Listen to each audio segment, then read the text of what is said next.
मित्रों नमस्कार। मंत्र जड़ी बूटी ज्ञान चैनल में आप सभी का स्वागत है।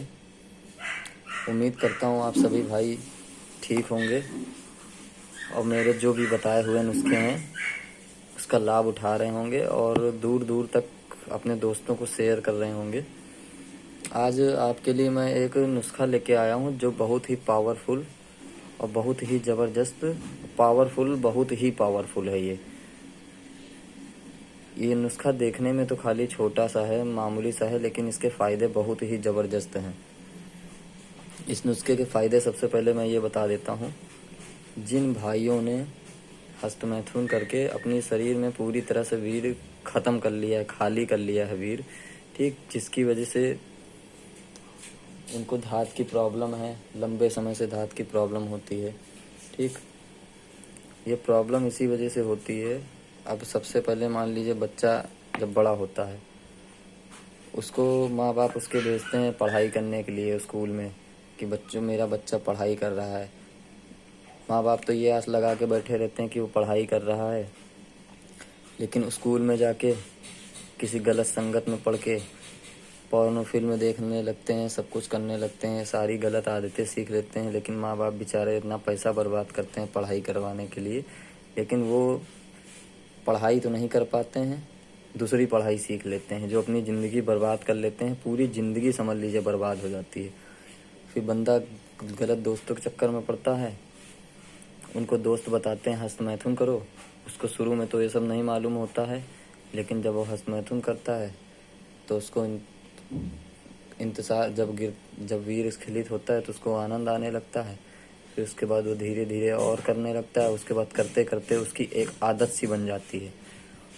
उसको फिर बिना हस्तमैथुन करे जो है चैन ही नहीं पड़ता है। पोर्न फिल्म देखने की आदत पड़ जाता है। धीरे धीरे समझ लीजिए ये एक इस दलदल में फंसता हुआ चला जाता है। ये एक ऐसा दलदल है, मैंने देखा है 100 में से 2 ही या 5 बंदे निकल पाते हैं, और 95% की बात कर रहा हूँ, वो निकल नहीं पाते हैं अगर उनको शुरू में ही कोई सही रास्ता दिखा देता है। यहाँ तक मैंने देखा है जिनके पार्टनर होते हैं, जिनकी गर्लफ्रेंड होती है, वो भी ये दिक्कतें करते हैं, बल्कि संभोग करने के बाद भी। संभोग करने से उतनी दिक्कत नहीं होती है जितना हस्तमैथुन करने की वजह से होती है। जब हस्तमैथुन करते करते अपना वीर स्खलित कर करके उतने समय उनको शुरू में तो कुछ नहीं मालूम होता है। कुछ लोग कहते हैं मैं तो हस्तमैथुन दिन में 1 बार करता हूँ, 2 बार करता हूँ, मेरे ऊपर कोई फ़र्क ही नहीं पड़ता है। उस समय नहीं पता चलता है, क्योंकि शरीर में आपके वीर बनता रहता है, माँ के दूध की ताकत रहती है, तब तक नहीं पता चलता है। जब आप एकदम खोखले होना शुरू हो जाते हो तब आपका पाचन शक्ति कमज़ोर होना शुरू हो जाता है। जिगर मसाने में गर्मी भर जाती है, मसाना कमज़ोर होने लगता है। पेशाब करते ही फिर धात के कतरे गिरने लगते हैं, और जो कतरे गिरते हैं धात के, आदमी उसको नॉर्मल समझता है, मामूली, लेकिन शुरुआत नामर्दी की वहीं से होती है। जब मसाना इंसान का कमज़ोर होता है, वीर्य नहीं ठहर पाता है, ठीक, जब शरीर में इंसान का वीर्य धारण करने की क्षमता नहीं होती है तो उसके बाद फिर वो क्या करता है, पावरफुल नुस्खा खाता है, इसलिए कि उसको ताकत मिले, वीर्य गाढ़ा हो। लेकिन जब तक आप वीर्य को नहीं रोकोगे, आप चाहे जितनी दवा की ताकत, अगर आपका मसाना कमज़ोर है, आप खा रहे हो वीर्य गाढ़ा करने वाली दवा, तो गाढ़ा करने और वीर्य बनाने से भी कोई फ़ायदा नहीं। कुछ लोग कहते हैं वीर्य बनेगा, पावर आएगी, आप बना के ही क्या करोगे जब उसको रोक नहीं पाओगे। जब तक रुकेगा ही नहीं, आप जितना बनाओगे, बल्कि आपकी वीर्य बनाने वाली दवा खाओगे, अगर मसाना कमज़ोर है, धात की प्रॉब्लम है, आपकी दिक्कत और बढ़ जाएगी। जहाँ कम धात आ रही है वहाँ आपकी धात और बढ़ने लगेगी।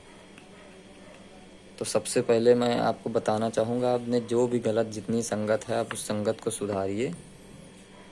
ठीक, जब वीर खोखला हो जाता है शरीर में तभी इंसान को उत्तेजना आना कम हो जाती है, उसी में नपुंसकता इंसान को आने लगती है, और इंसान तब इधर उधर मारे मारे फिरता है। बहुत से लोग ये बताते हैं मैं एक 7 खुराक में ठीक कर दूंगा, चावल, संखिया। देखिए संखिया भी ऐसे किसी को संखिया नहीं खाना चाहिए, ठीक है। अगर आपके शरीर में कुछ है ही नहीं, खोखला है शरीर, पाचन शक्ति कमज़ोर है, मसाना कमज़ोर है, जब कुछ है ही नहीं शरीर में, तो आप क्या करेंगे, पावरदार दवा खा के, जब वो हजम ही नहीं कर पाएंगे, डायरेक्ट भार अपने ऊपर लाद लेंगे तो गिर ही जाएंगे, और बीमारी अपने अंदर बना लेंगे, लीवर गुर्दा सब बेकार करके बैठ जाएंगे, हार्ट पेशेंट हो जाएंगे ज़्यादा दवा पावरफुल खा खा के। इसलिए बीमारी जहाँ से शुरुआत आपने बर्बादी की है, सबसे पहले जिस कारण से बर्बादी हुई है उस चीज़ को आप छोड़िए। और मैंने पहले बताया हर बार कि मेडिटेशन को ज़रूर करिए अगर आप इस आदत को छोड़ना चाहते हैं। ठीक, आदत ये एकदम से नहीं छूटेगी, छूटेगी धीरे ही धीरे। ये मैं नहीं कहूँगा एकदम से छूट जाएगी, क्योंकि जब ये आदत एक पड़ जाती है, जैसे दारू का नशा होता है, दारू पीने वाला दारू नहीं छोड़ पाता है, लेकिन कुछ ऐसे ऐसे हैं जो लोग पीने वाले होते हैं, वो एक संकल्प कर लेते हैं, अपने आत्मविश्वास को मजबूत कर लेते हैं ना। तो मैंने देखा है कि दारू भी एक से एक नशेड़ी जो रोज़ पीते थे, आज उनको नफरत है। आज वो समझ लीजिए संत महात्माओं के साथ रह के इतनी अच्छी अच्छी बातें आज करते हैं कि कोई कह ही नहीं सकता ये कभी दारू पीने वाला बंदा नशेड़ी था। ठीक, तो अपने उस आदत को सबसे पहले सुधारिए। देखिए, मेरी वीडियो लंबी भले होती है, मैं जो समझाता हूँ आपकी बीमारी के मुताबिक ही समझाता हूँ। ठीक, ताकि मैं चाहूँ तो नुस्खा डायरेक्ट बता सकता हूँ, लेकिन बताने से कोई फ़ायदा नहीं जब तक आपको ये ना पता चले कि आप जो दवा खा रहे हो आखिर वो किस लिए खा रहे हो, क्या फ़ायदा है उसका।